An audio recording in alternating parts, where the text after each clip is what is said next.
breaking news. Rose is returning, planets are being stolen, bees are disappearing, and the darkness is coming. As you probably could have guessed, this is Doctor Who Series 4 review. Let's get into it. Right, so, hello, my name is Adam from the Dimensional Game Squad. Yes, I actually remembered to do the intro this time.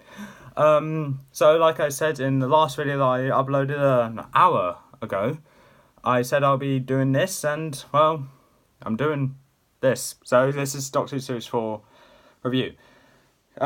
This series, I liked. It was alright. It was actually pretty good. Yeah, pretty good. I liked it a lot. Probably one of the best seasons. But there are some alright episodes, some great episodes, and the worst episode on this from this review that I'm doing isn't actually, well, it's still okay. Not perfect, but it's still okay. Anyway, let's get right into it. With the first episode of Series 4, Partners in Crime. And I gave that an 8 out of 10. I love the return of Donna, and the story is nice and simple, but it came out brilliant. It came out absolutely fantastic. The fact that the main villain's actually a human called Madame Foster, probably an alien, I'm not sure about that. Wasn't listening. Been a while. I'm always on with Series 5, so yeah. So the main villain. Thank you, Lucas. Nice favourite video. Yeah, okay. Yeah, he just gave his opinion on the last video I just uploaded, okay? And he just appeared at the beginning of this one! Yes! Okay, I'm not going to have a go at you. But, okay, so the main villain is Madame Foster. And even though they are children, kind of innocent, I'm going to say the outpost as well. Living fat. And and this episode has quite a lot of humour part to it with Doctor and Donna. One of them with Donna saying, "I'm wearing that fat," and another one when they finally saw each other, were like, they just mouth to each other. It's pretty obvious what they're saying, and you're like, and then Madame Foster's like, "Are we interrupting you?" Yeah, yes, I loved it. It's really amazing. Okay, moving on. The Fires of Pompeii. 7 out of 10. Good story, but the action of saving someone in the past in a fixed point in time goes against what was said about Father's Day. If I get one more interruption, I'll be starting this recording. Hopefully I won't. Or I could just mute my iPad. I'm not sure. Actually, no. Sorry, I know it's unprofessional, and, well, yeah, I know it's unprofessional, but I'm going to go and mute it, because I hate having to redo recordings when I'm already at least 3 minutes in. So I just muted the iPad, no more interruptions. So now I can actually finish this recording. Okay, so let me get it straight. Series 1 review, no interruptions. Series 2, a fly flying around my room. Series 3, a bloody jet. Series 4, just telling notifications, which should not come on anymore. Hope so, anyway. Okay, so we need to, so where was I? Fires of Pompeii, yeah.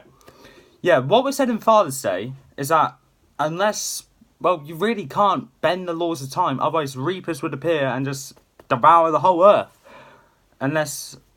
So you can't really bend a fixed point in time.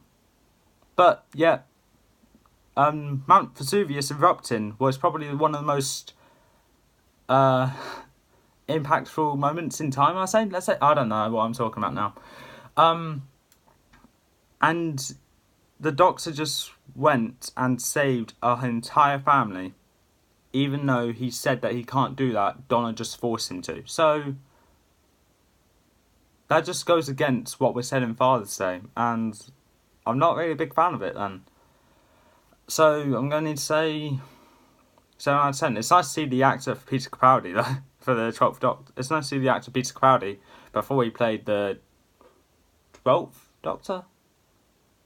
Yeah, 12th Doctor. Yeah. Moving on, we got The Planet of the Ood. 7 out of 10. It's a good story, the concept is nice, and it shows that the Ood are actually good. Just coming down with a disease called Red Eye, and they're not being possessed this time, they're just coming down to a disease. They're still a bit unsettling, but what are you going to do? So it's still alright overall, but probably the worst episode so far in this review. And I reviewed 3 episodes already. Oh, damn it. Okay. The villains in Fires Pompeii are the Pyroville, which are those big rock, which is that big rock fire thing that lives under the volcano. Lucius, who was just kind of a prick, if anything, and the Sisterhood of Sibylline, which they're just weird. That Karen Gillan was there as well before she played Amy, so that's good, I guess. In the same episode, 2 actors who'll be coming back to Doctor Who were in that episode. So next, Planet of the Oods. The villains are the Ood and Mr. Bartle. Mr. Bartle is the guy that turned into the Ood after. And probably introduced the most favoritized Ood, because it's like the only important one, because we see this one later, whereas the others we probably don't. And that is Ood Sigma. Apart from that, that's it. And also, before they materialise out, Doctor and Donna, the Ood says, "Doctor, your song is about to end," meaning that the Doctor's going to regenerate soon. But to who? Tisby Matt Smith. We'll talk about him next week, though. So next is the Sontaran Stratagem. 8 out of 10. Great opening, and leaves us on one of the most catastrophic cliffhangers so far. I wish I could read my writing, but I really can't. Yeah, it leaves us on the most catastrophic, one of the most catastrophic cliffhangers of all time. Especially with the poisonous gas coming out of the majority of the cars in the world, and probably suffocating everyone at the moment. And the Doctor doesn't know what to do. Donna is trying to get her granddad out of the car that he was trapped in, and so much more. Wow. And now we move on to The Poison Sky. 8 out of 10. It's a great ending, nice redemption to Luke Ratigan, and genius way of getting rid of the toxic gas with fire. Getting rid of it with fire.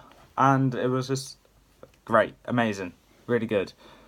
The villains in this 2-parter were the Sontarans and Luke Ratigan, who kind of turned good at the end after he swapped place with the Doctor and just Sontar everyone on that ship, including himself.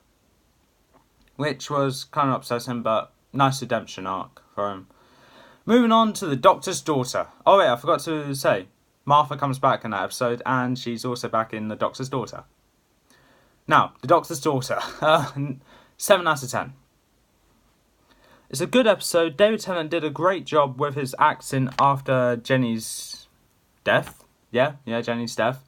But this story is nothing special. Nothing impactful happens. Just the Doctor being really angry after Jenny dies. But that's it. Nothing really impactful happens. It just shows that Donna's good with numbers and she's not as thick as she looks. The villains in this one were the Hath and General Cobb, who was the person that shot Jenny before she regenerated. Well, before she got extra life, because she didn't actually regenerate. I'll assume that's because she was still in the middle of her regeneration cycle. I don't know. Moving on, we have The Unicorn and the Wasp. 7 out of 10. Unique but good episode. Unfortunately, it has no effect on the series as a whole. It just has Agatha Christie in and a giant wasp.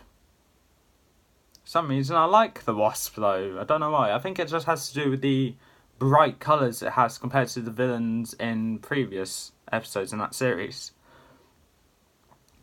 It was just really good. I really did like this one. It was kind of like going along with a murder mystery, and I liked that it was going along with one of Agatha Christie's murder mysteries as well. So, yeah, it was really good.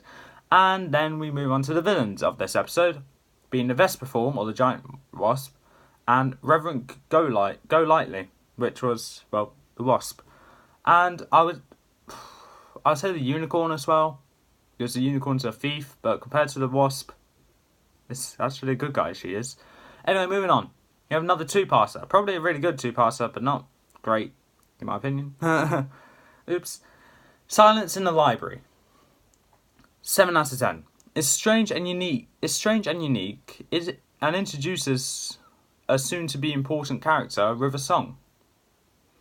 Good thing I'm using my iPad because I just got another notification. This one, well, takes place in the library. Introduces probably one of the most, well, actually, fun fact, the fastest villain of the entire new Who series of Doctor Who. Actually, probably the old Who as well, so probably the fastest villain ever. And also, like, it shows that this is the villain that shows you should be afraid of the dark. And that is the Vashta Nerada. They're the fastest villain of all, and, well, they're just, Jesus Christ, they're really scary as well. They're quite scary, but you soon get over them when you realise how slow they walk. But before they take over somebody, they're just going really fast. Really fast. Yeah. They're just going around really fast. I can't really explain this. It's a bit weird with the fact that there's this girl just closing her eyes and seeing where the Doctor and Donna are at, which is kind of strange. Moving on, we got Forest of the Dead, 7 out of 10. It's a good ending, fixing up a lot of problems that I had with the previous episode, but it is not as good as some previous two-parters, and that is just an example for the Sontaran Stratagem and the Poison Sky two-parter, Last of the Time Lords and Sound of Drums, the Human Nature and Family of Blood, and I'm tempted to say probably the Army of Ghosts and Doomsday two-parter as well. Probably Bad Wolf and Parson of the Way as well. Those lot were all amazing two-parters. That was also a good two-parter, just not fantastic. Moving on, we got probably one of the best episodes of all in New Who.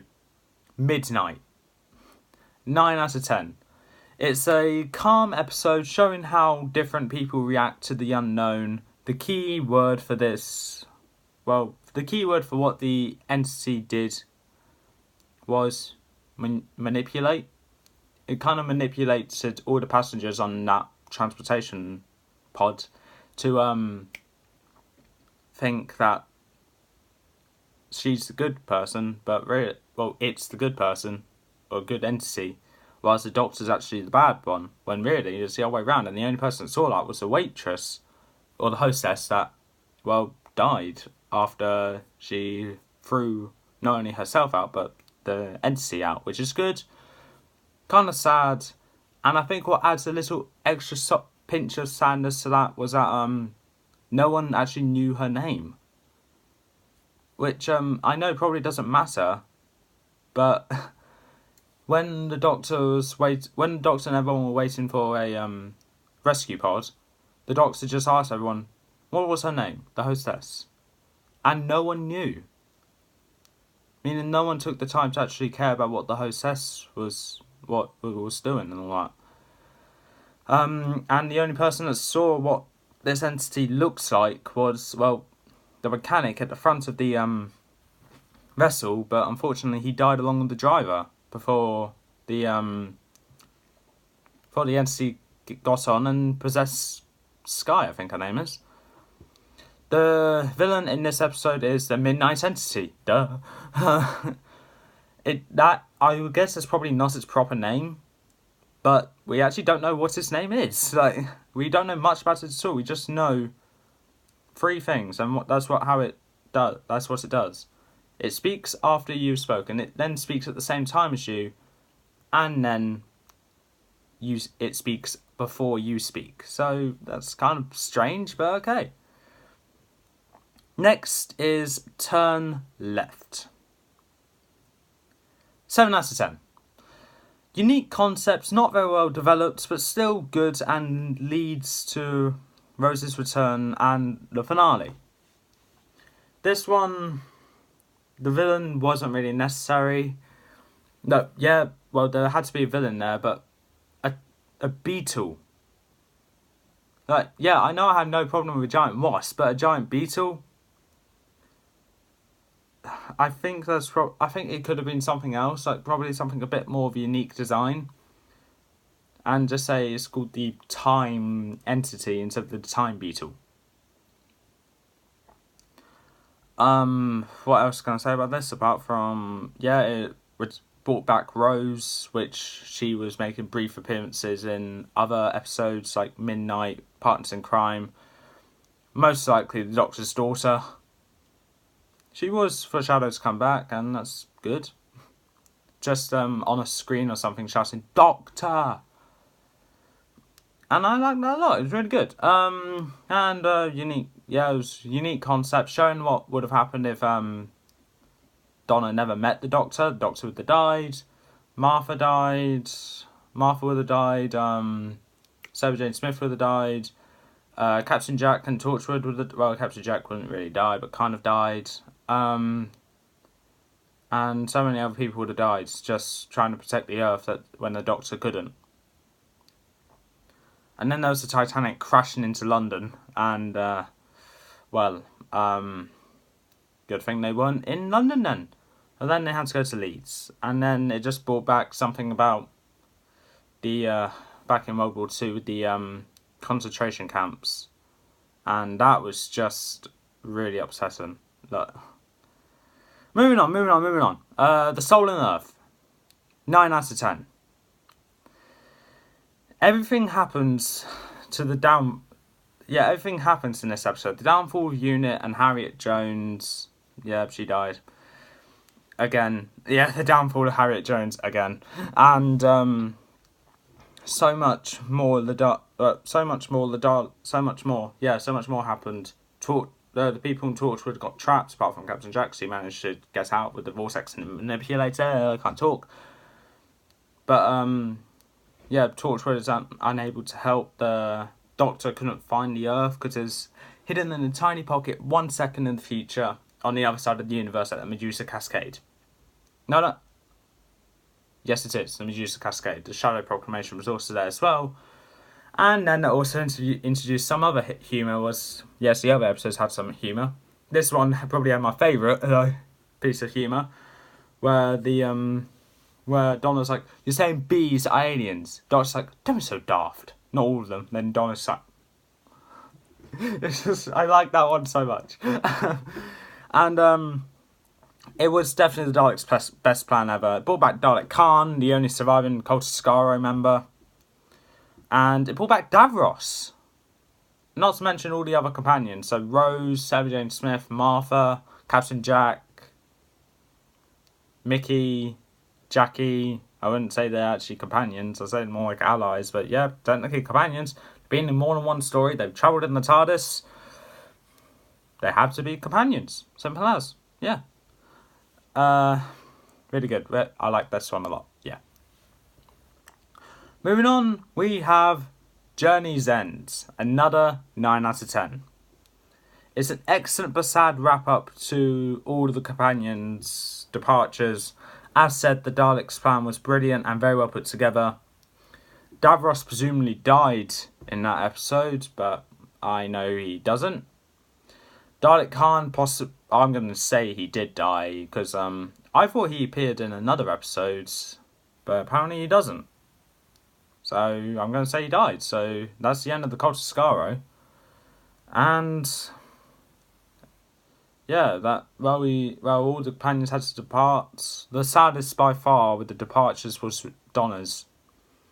I don't think there even had to be any explanation why. Like, yes, the other companions either just got left on Earth or had to be forced to leave the Doctor. Or, well, for Martha's case, and maybe kind of Mickey, they had the choice. They chose on their own terms to stop travelling with the Doctor because they think they had enough time in the TARDIS. Donna, however, was forced to leave. Like, one of the people who was forced to leave, but that was when she absorbed the brain of the Doctor when touching the hand of the spare hand that Captain Jack had in the last season to get not only make the Metacrisis Doctor, but also, well, like I said, get the Doctor. Well, give her the brain, and that's what the Ood was foreshadowing, the Dr. Donna.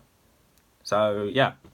I don't think it... Well, yeah, it went really well put together, but it was really sad for Donna's departure.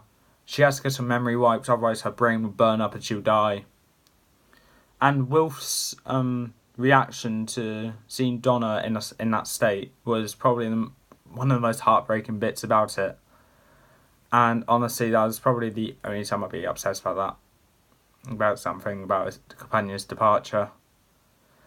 Anyway, villains in the Stolen Earth and Journey's End. I'm not going to say the villain in Turn Left because, like I said, it's a time beetle. Oh, never mind. Villains in Journey's End and Stolen Earth. It's the Daleks, along with the Supreme Dalek, Davros, and Dalek Khan. That's it. So, that's it for the series review. I hope you, well, if you chose to, you probably been counted along with all the scores I did for this series. And you'll know we got a total of 100 out of 130 this time, the highest score so far. This was an amazing series, nothing terrible, but not perfect.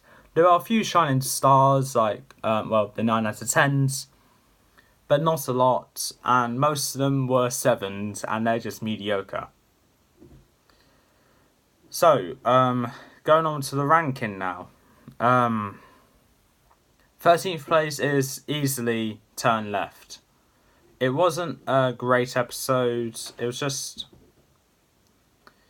showing what could have happened if Donna chose to go right instead of left. Like 6 months before she met the Doctor, but that's pretty much it. Like, it just shows what could have happened and what would have happened, but I don't really like it. Like, it's not amazing. Yes, I like it brought back Rose, because I like Rose, but like I said, it's not brilliant. So, moving on. 12th place is Planet of the Ood. Now, this one was also kind of like an insert episode here, kind of like Turn Left, but this one kind of just like proved that the Ood was good, and yeah, it was a good thing that they brought the Ood back, because they'll be important for the end of time, part 1 and part 2. Apart from that, that's it.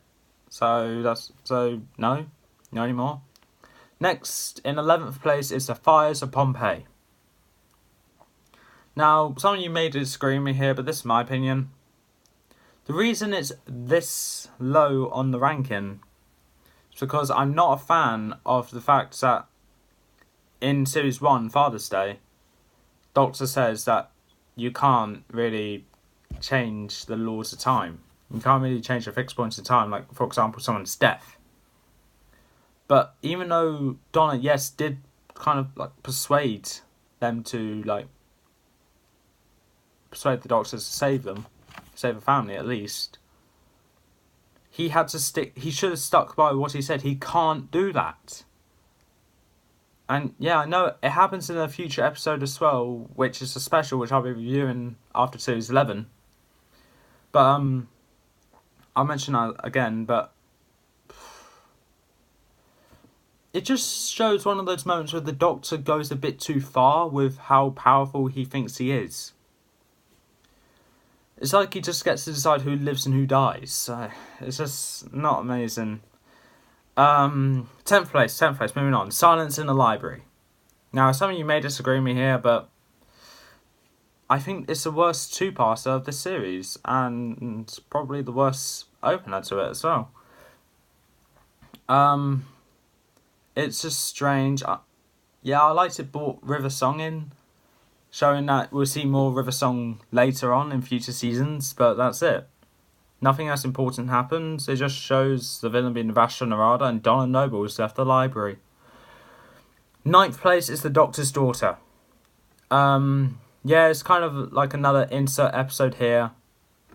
But the acting from the Doctor mainly was amazing. I really did like that acting. And I just wish it had more importance to the story. 8th place is Forest of the Dead. basically, the only key part about that I liked was when the doctor... No, not when the doctor... When the Vashta Nerada said to the doctor, "You are in our forest." And then the doctor's like, "No, we're not in the forest, we're in the library. We are in a library. Oh, this is the forest." Which I kind of like. It was kind of okay, I guess. I don't know. Probably not the greatest, but... And River Song sacrificing herself to save the doctor, and then the doctor saving her in the end from the future, which is great. And just everybody lives. Again, everybody lives. That's one of the only other times that will happen. But hopefully we'll see another episode where everybody lives, but from what I know, that doesn't happen anymore. 7th place is The Unicorn and the Wasp. This one is just a bit of bias, because, yeah, I know, it's a giant wasp. But I like it, I really do. I don't know why people don't like it, but... Agatha Christie, I love these murder mystery kind of things, and having a murder mystery based on one of Agatha Christie's books was also good. 6th place is The Sontaran Stratagem. It was a great opening. I really did like this one, and kind of introduced one of my favourite, not my favourite, but one of my favourite villains, Luke Ratigan. But that's pretty much it from it, though. So, I like the Sontaran's plan and leaving it on that cliffhanger was amazing. The Poison Sky is next in 5th place. Also just as good. Only problem I will have with this is probably actually nothing. I really don't have a problem with this one. The doctor kind of gets really upset when he sees Luke holding the gun, just grabs the barrel of the gun, takes it off Luke and says, "If I see one more gun," chucks it aside. And then it comes to Luke's redemption, which I already said was really good. I really did like that. Saying "Sontar ha!" like the catchphrase for the Sontarans before they kill somebody. And Luke Ratigan beats him to it, so that's great. And now we move on to 4th place, being Partners in Crime. Great opening to the series. I like that they brought back Donna there. And at the end of that episode, when Donna was just telling some random person when she sees her mother, just points to that bin over there. And when we find out that character is actually Rose, that was just showing, like, oh, she's coming back, yay.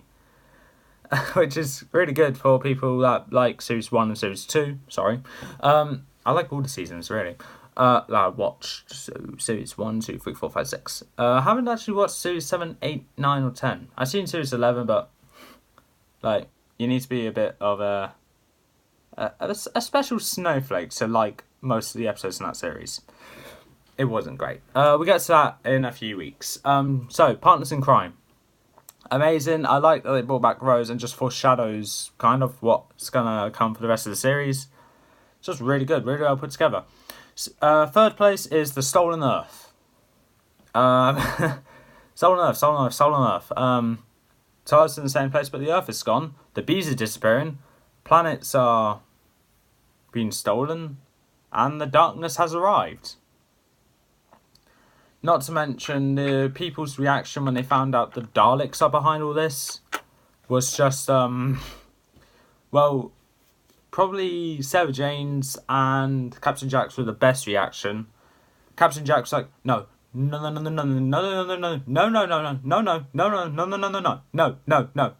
like, probably not that many no's, but I just couldn't resist. And then Sarah Jane just bursting out, being crying, just being really upset because she knows that her son is going to be in major danger, and he's only 14. So, moving on. 2nd place, Midnight. Now, some of you might say, Midnight is the best episode of that series. Why is it 3rd place? So why is it 2nd place? It should be 1st place. Well, that's my opinion. I prefer another episode more, and Midnight, yeah, is a great episode. There were some characters in there which I didn't really like, but I think that was the idea. Have some characters in there that have a character in there that at least one person will like. Have a character that some people will not like, which is good. Just have them just have mainly the professor and the parents of, I think his name is Jethro, just be condescending to either Dee Dee or Jethro, just saying you're young, you won't understand, that kind of stuff. But I really did like that a lot, and the fact that we don't know what the villain is just adds that extra layer of scariness to it. So I mentioned this with Reese yesterday when I was recording the previous video. I think the best part about the Midnight Entity is that you actually don't know much about it, which is amazing. And I see why some people like this episode a lot and why it's also their favourite. But for me, it's just second place. First place is Journey's End. This one had great moments, upsetting moments, but it fulfills what you said about the Dr. Donna. And the way that Donna defeated defeated the Daleks was amazing. Just make them and spin the other way and all that. Just showing her sense of humour as well. And having the 3 doctors in the same place, just I'm along with Jack here, just go like, I cannot tell you what I'm thinking right now. It was really good, and all the companions coming together, just and a little bit of sense of humour when they're all piled up into the TARDIS, and just the Doctor telling them all what to do. Then he gets to Jackie like, no, Jackie, no, just stay back. And then it just comes before that when the Doctor was doing a roll call of all the characters coming into the TARDIS, like Mr. Crisis, Doctor, Donna, Captain Jack, Rose, Sarah Jane, Martha, and Mickey. I know I'm forgetting someone. Jackie, maybe? I know I'm forgetting a companion. I can't think of which one. And it brought back K9! Only for a few seconds, but I don't care. It's K9, for crying out loud. I like K9. K9's amazing! Woohoo! And Journey's End is number 1, because it had great moments, sad moments with the companion's departure, especially Donna's. Close second being Rose's. But at least she gets to keep the Meta Crisis Doctor. So it's okay, I guess. And it's really good. And then it just shows that brief foreshadowing at the end in the next time for the Christmas special. I think it's called The Next Doctor. And it's actually the only episode with David Tennant in as the Doctor that I did not watch. And I really want to, but I can't, because I can't find the DVD. Can't find the DVD for it. But hopefully I'll get to it, because I really want to watch it. But I'll watch it when I get to the special, so I got a fair amount of weeks left. But anyway, I'm so glad this review didn't turn into a feature documentary like the last 2 Doctor Who reviews. Probably the one before it, I don't know. But yeah, I hope you enjoyed this video, and that is all for this time. If you liked what you saw, leave a like, leave a comment, don't forget to subscribe, press that little notification bell down in the corner below. Please leave a comment down below if you want to see something new to the channel. I am open to suggestions. I got a fair amount of Battle of the Beast to do, a Beast Quest Beast reviews to do as well. I do have a fair amount of open spaces. I do have another video planned. But, and Lucas knows which one it is, but it's going to take a bit more longer to do. Like, plan with it, though. Because my deadline date for it is actually this Friday. But I actually won't have the time to do it, so I need to change date. Probably for another month or so, I don't know. Anyway, like I said, that's all for this time. And I'll see you next time.